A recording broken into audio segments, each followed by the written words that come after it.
Welcome to the Sound on Sound video preview for the December 2011 edition. Here I'm going to run through some of the products you'll be able to read about in that issue and online as well. These two fetching microphones are the cloud microphones JRS34 and JRS34P. They're both ribbon microphones and they come in these nice cases you can see here. The difference between the two is that the JRS34P accepts phantom power, so it doesn't require quite as much preamp gain in order to get a sensible recording level. Of course, if you have a nice collection of high gain preamps you want to use with your ribbon microphones, you'll find the JRS34 more to your taste. TC Helicon's VoiceLive rack squeezes plenty of vocal processing into a 2-unit rack mount device.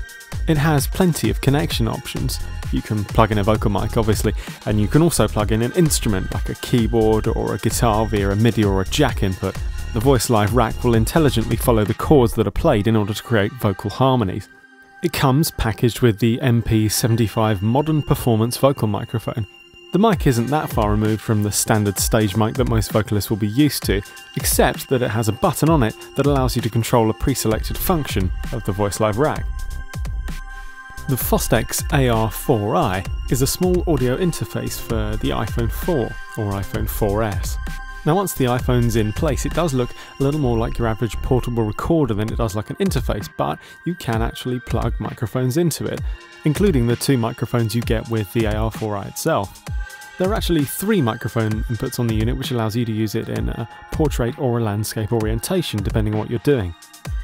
Another neat little feature is that the battery cover itself acts in a similar way to the handhold on a compact camera. In fact, where you'd normally find a shutter release, you'll find your input level control thumb wheel. Well, that's all for now.